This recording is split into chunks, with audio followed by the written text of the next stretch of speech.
رجعنا لكم تاني بعد الفاصل مع المشجع. على فكرة أنا اللي طالبه، يعني أنا اللي قلت إن لازم يكون متواجد معانا في قلب نادي الزمالك. عمل حاجة لا إرادية.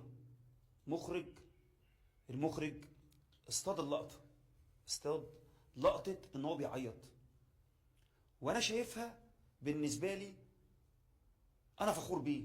هتقول لي ليه يا دودار أنت فخور بيه؟ أقول لك عشان خاطر لما يكون طالب سنه صغير رايح المدرج عشان خاطر يشجع نادي الزمالك، دي تكفي بالنسبه لي. وان يكون لابس تيشيرت نادي الزمالك دي تكفي بالنسبه لي. تكفي بالنسبه لي ان هو رايح علشان خاطر يشجع النادي اللي احنا كلنا بنحبه.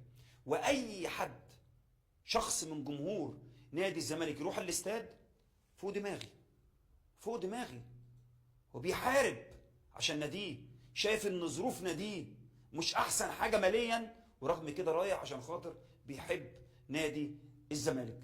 معانا النهارده الطالب زياد رضا. ازيك يا زياد؟ اهلا وسهلا حضرتك كابتن احمد، مبسوط بالمقدمه الحلوه دي وده شرف لنا موجود مع حضرتك.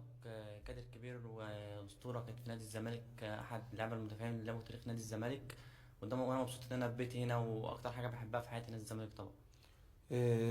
زعلان من كم التنمر، واحنا المفروض كصفحات على الميديا او كاعلام اهلاوي او اعلام زملكاوي ضد التنمر والتحفيل الاوفر قوي قوي قوي. لسه كنت بقول لهم ماتش السوبر الافريقي كم جمهور النادي الاهلي اللي عيط بعد الماتش كان كبير جدا.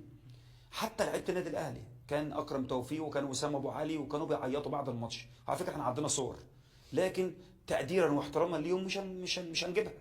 فكم التنمر والتحفيل ده ضايقك؟ هو اكيد طبعا التنمر ما ينفعش يكون في حياتنا كبني ادمين وكمسلمين طبعا. ايوه طبعا ضايقني، لان حسيت ان الناس تجاوزت بالتريقه بشكل غير عادي طبعا، بالصفحات وكلام كتير عليا بالصوره. ويا جماعه انا واحد بشجع النادي وبحب النادي وانا متعلق بنادي الزمالك، وبحب نادي الزمالك من وانا صغير ومتربى على حب نادي الزمالك. فطبيعي اكيد مش عايز اشوف حاجه وحشه في النادي، يعني عايز اشوفه احسن حاجه دايما. اكتر حاجه بحبها في حياتي عايز اشوفه احسن حاجه في حياتي دايما على طول. فاكيد طبعا لما مثلا يدخل فيه هدف او يخسر بطوله، يخسر ماتش، فاكيد لازم ازعل. فهي الناس خدتها بطريقه ان انا اصل ده حاجه لا اراديه، انت مش قاصد يعني دي تعيط. لقطه عفويه مني ان انت انا عفويه جدا يعني. اه وبعدين انت خد بالك كليه هندسه وطالب، وكنت بتكلم معاك قبل البرنامج حاجه يعني. انا بالنسبه لي حاجه محترمه جدا ومتربي تربيه كويسه. فلما يحصل موقف زي ده عفوي جدا جدا والناس تاخده بالشكل ده، انا اتضايقت عشانك. قلت طب ده هيروح كليته ازاي؟ طب ده هيتعمل ازاي؟ مع كمان ان في ناس بتستخف دمها. ما دي طبعا هي السوشيال ميديا عندنا عموما يا كابتن احمد، واكيد طبعا متابع حضرتك متابع الكلام ده. بتصدر للناس ممكن تبقى حاجات تجيب ايجابيات، تجيب تصدرها بسلبيات. هي السوشيال ميديا عندنا كده، وهي يعني خلت في لمسه تعصب بين الجماهير في الكره المصريه عموما. لو ترجع بالزمن لورا في ايام في الفينات، والزمن ورا جيل ال 2002 وال 1990 والحاجات دي، مم. ما كانش في تعصب كده. كان الكره مكسب وخساره زي ما احنا عارفين. هارد لك، الف مبروك كده، هي كانت مكسب مم. وخساره وكانت الناس صح. معتمده بكده. ده كان الجماهير بتقعد اوقات بتقعد لكن جنب بعض. بعد ما السوشيال ميديا بقى انتشرت وانتشرت بشكل كبير، بقت الناس بقى بتنزل بتعمل تعصب بشكل غير طبيعي.